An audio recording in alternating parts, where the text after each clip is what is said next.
Matagal lang naihatid ni Spencer si Laika sa bahay nito ay hindi pa rin siya makatinag. Sa kinaupo ang swivel chair. He was worrying on something he didn't understand. May meaning ba ang lahat ng ginagawa niya para kay Laika? Hindi ba't sobrang kinaiinisan niya ito noon? He had promised to himself that he would never fall for someone like Laika Aguila. Bakit siya nagkakaganito kung ganoon? So, that's how special that girl is. Sabi ng kaibigan niyang Sir na si Kaloy. Kung hindi pa ito nagsalita, ay hindi pa niya maaalang nasa loob ito ng klinik. Naipakilala niya ito kanina kay Laika bago umalis si Aya Marcasa. Napagtutup siya sa sariling noo. This is strange, he said softly. Bakit pa ako nagkakaganito sa isang bulag? She used to be a very lovely woman, pero ni minsan ay hindi ako nakagusto sa kanya. Why now? Pilit na binura na sa kanyang isipan ng bagay na iyon. I guess, I was just feeling guilty. Kasi pababaliwala ako sa kanya noon at gusto ko lang bumawi ngayon. That's it. She was so in love with me then. Hindi ko siya pinapansin noon, kaya I don't think so. Umiiling-iling na agaw ni Kaloy sa kanyang sasabihin. Sa lahat ng kanyang mga kaibigang doktor, ito lamang hindi masyadong health conscious. Walang diet restriction dito. Ang motto nito ay live life to the fullest. Kaloy was a short and slightly fat physician. Kakambal na rin ito ang salamin sa mga mata. Kasalukuyan itong kumakain ng ice cream na nasa cup na walang paalam nitong kinuha sa kanyang personal ref sa klinik. Ang sabihin mo, hindi mo siya ma-appreciate noon dahil palagi siyang andyan. Pagpapatuloy pa nito. Kaya nung umalis ka sa university at hindi mo na siya nakikita, bigla mo siyang na-miss. Siyempre, pinipilit mo ang sariling kalimutan siya. Pero kung kailan mo siya nakita, saka mo lang na-realize, hindi mo pala talaga siya nakalimutan. Bigla siyang napatingin dito. Patuloy pa rin ito sa pagkain ng ice cream. Bakit parang tama ito sa sinabi nito? Minsan lamang niyang naikwento rito ang kahapon nila ni Laika, pero parang alam na nito ang lahat ng detalye. Oh, bakit ganyan ka makatingin? Biglang napatigil sa pagkain. Natanong nito. Nothing. Napangiti niyang sagot. May ice cream ka pa sa mukha mo. Pinahid ito ng daliri ang bahid ng ice cream sa mukha. Saka sinipsip ang daliring may ice cream. O ano, okay ka na? Baka gusto mong gumimik pa tayo para mapag-usapan pa natin gusto yung dilema mo. Kung dilema nga ang tawag doon. Ang liit naman kasi ng problema mo, Dr. Spencer Cortez. Kung may nararamdaman kang kakaiba sa babae, diligawan mo. Kaloy, let me remind you that she's already engaged. Iling-iling niyang sabi. At sa engagement night pa niya kami nagkita ulit. Engaged lang, pero hindi kasal. Ikaw talaga. Tinabik niya ito sa balikat. Bumalik ka na nga sa klinika mo. Baka mahaba ng pila ng mga pasyente mo. Sa aktong iyon, tumunog ang kanyang cellphone. Jenna, sagot niya rito na mabusesan ito. Nagpatuloy sa pagkain ng ice cream si Kaloy. Habang nag-uusap sila ni Jenna, ang hula niya, muntik itong mabulunan sa narinig na kanyang sinabi. Engagement night natin? Tutup ang bibig na tumakbo si Kaloy sa comfort room. Waring nasusuka. Oh, napag-usapan na natin to last time, di ba? Malamig nang sabi ni Jenna. Wala sa kabilang linya. Ako pa nga ang ayaw pumayag eh. Napagod na kasi ako. Napapalit-palit ang partner eh. I want to settle down.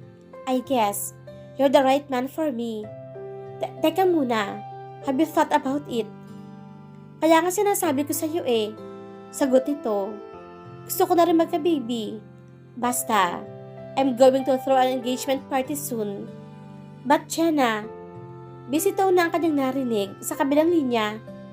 Ikakasal ka na? Nakangiting tarong ni Kaloy na makalabas ng comfort room. Hindi ko alam kung ano pumasok sa kokote ng babaeng iyon. Tangi na lamang niyang naisagot.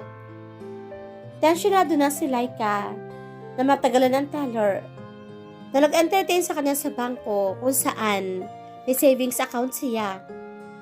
Hindi ko ba masyadong naiidiyan ang tumbler ko, Yaya? Pabulong niya ang tanong dito. Malinaw, Laika. Sagot ito. Bakit parang may problema yata? Yan hindi ko masasagot. Ilang sandali pa sila naghintay bago bumalik ang teller sa counter. I'm sorry, Miss Aguila, but you can't withdraw without Mr. Dafon's signature. It's an account and your tumbler can't stand alone. If you want, we can call up Mr. Dafon and... No, it's okay. Pigil niya rito. Isasama ko na lang siya siguro rito one of these days. If that's what you want. Lula na sila ng taxi ng kanyang yaya. Ay hindi pa rin siya makapaniwala sa nalaman. Hindi niya alam na magkasama na sila ni Norman sa isang account. Nang lumakas-lakas siya pagkatapos ng aksidente, natatandaan niya, isa naman siya ni Norman sa bangko para i-update ang kanyang account. Kinailangan pa niya gumamit ang tumbler sa halip na signature dahil wala siya kakayahang makakita. Paano na ba mag-claim sa kanya ni Norman? Huwag ka sana magagalit, Laika. Pero nun pa ako walang tiwala kay Norman. Maya-maya ay sabi ng kanyang yaya, ayokong isipin mo. Sinisiraan ko siya pero di talaga magaan ang loob ko sa kanya. Kahit gaano pa siya kabuti sa'yo. Hindi ko na nga sinabi sa'yo na binalak pa niya akong paalisin noon ng mansyon. Hindi siya makapagsalita. Parang gusto pa rin niyang isipin. Sinisiraan nga nito si Norman sa kanya. She just couldn't believe it. Halos lahat ng kasama natin doon ay kanyang pinalitan, di ba? Sadulit ng kanyang yaya. Ako na sana ang susunod. Sinabi niya sa akin yaya noon. Sa wakas ay kanyang sabi. Pero iyon, dahil sa gusto kanya makapagpahinga sa probinsya. Sabi pa niya sa akin, sa kanyang tingin daw ay napapagod na kayo sa trabaho at naaawa siya sa inyo. Sinabi ko na lamang sa kanya na ayaw kong umalis ka. Dapat ay nung ko pa sinabi sa'yo ito, Laika. Pero, gusto ko pa rin namang isipin na nagkamali lang ako ng hinala. Kung nagawa niyang ilihim sa akin ng tungkol sa account, hindi imposible may iba pa siyang inililihim sa akin. Saglit siyang nawala ng boses. Gusto ko na makakita sa lalong madaling panahon, Yaya. Kapag kuwan ay sabi niya, siguro, ay tama nga si Spencer.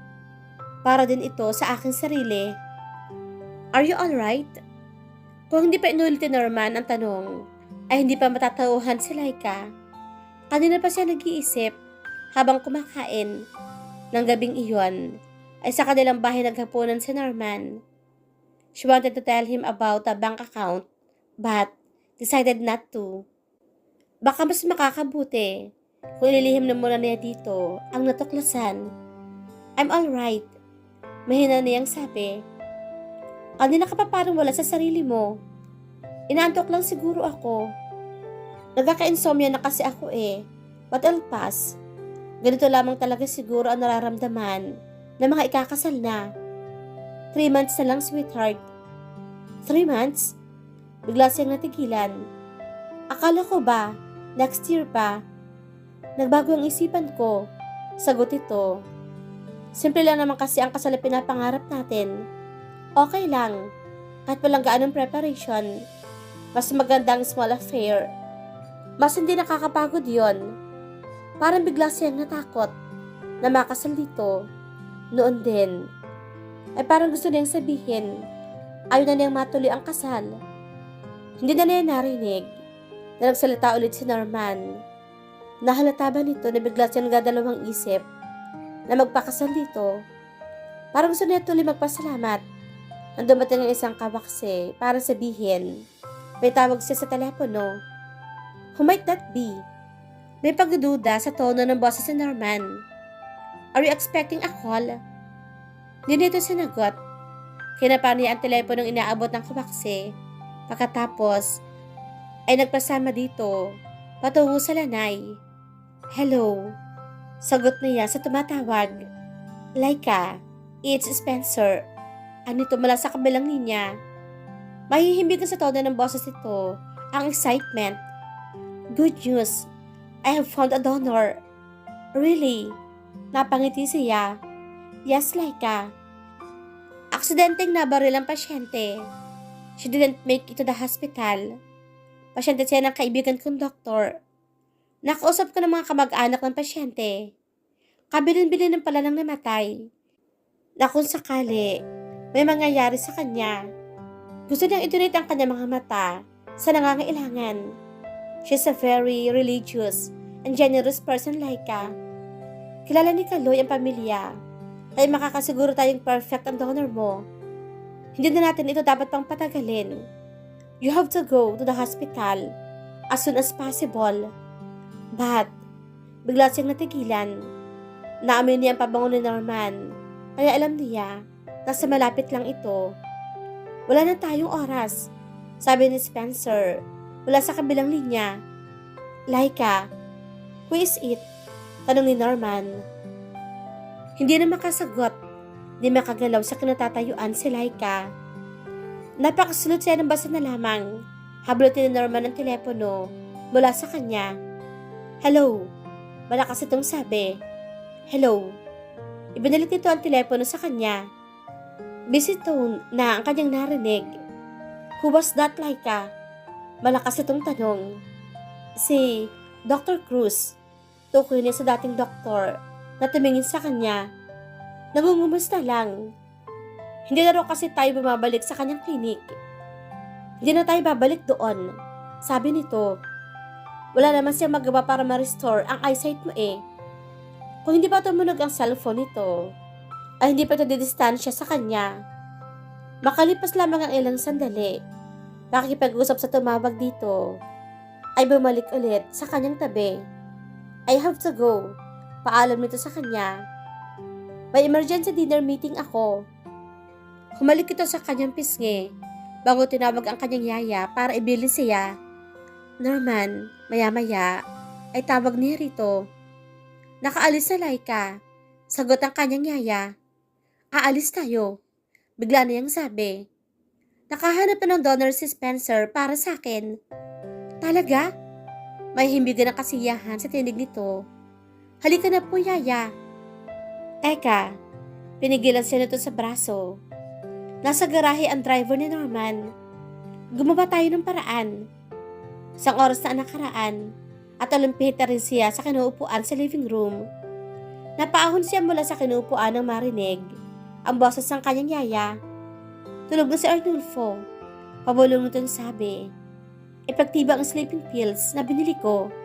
Pagkasabi niyon, ay nagpatawag na ito ng taxi sa gwardya sa gate ng subdivision. Natatakot ako. Halos pabulong ng sabi ni Laika.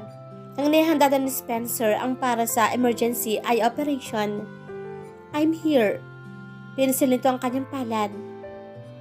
Nasa tabi mo lang ako. Hindi na nakapagpigil na napayakap siya rito. Ngayon pa lang ay nagkapasalamat ako sa Spencer. Wala kang dapat ay pagpasalamat sa akin. Gumanti ito na mas mahigpit ang yakap sa kanya. I'm just doing my job. Naayos na natin ang lahat ng mga dapat ayusin. Makakaasa ka. Hindi tayo nagkamali sa eye donor na hanahanap natin. You're going to see the world again, Laika. Kahit paano, ay nabawasan ng kanyang takot. Dahil sa pagkakayakap nito, hindi nagtagal, ay nasagawa na ang operasyon. Hindi na niya malaman kung ilang oras nagtagal iyon. Na magbalik ang kanyang kamalayan, ay ramdam niyang wala na siya sa loob ng operating room. May kamay na masoyong pumipisil sa kanyang palad. Naramdaman niyang si Spencer iyon. Muli siyang nakatulog. Tumawag na ba kayo sa bahay, yaya? Tanong ni Laika rito. 48 hours na since the operation. May patches at shield pa rin ang kanyang mga mata. Pwede na rin niyang iwan ang kama, pero kailangan pa rin niyang ng masusing pag-iingat. Hindi naman nagkulang sa pagbisita at pagbabantay sa kanya si Spencer sa mga lumipas na oras. Nung isang araw ko pa hinahanap ni Norman, pagbabalita ng kanyang yaya. Nalaman ko lang kay Matilde, tukoy nito, sa isa pa nilang kasama sa bahay. Hindi daw naman nila masabi kung nasaan tayo. Maski ang driver ni Norman ay walang kaalam-alam. Palagi nga mainit ang ulo ng Norman na yun eh. Hindi kaya, dapat ay pinapaalam na natin ito sa kanya, Yaya. May pag-alala niyang tanong. Hindi pwede. Marinit itong sagot. Hintayin mo muna ang resulta ng operasyon mo, Laika. Huwag kang padalos-dalos. Hindi natin alam kung ano na ang tumatakbo sa isipan ni Norman ngayon. Posible. Ipinapahanap ka na niya ngayon. Narinig mo naman ang sinabi ni Spencer, di ba? Isang linggo pa tayo magtatagal dito.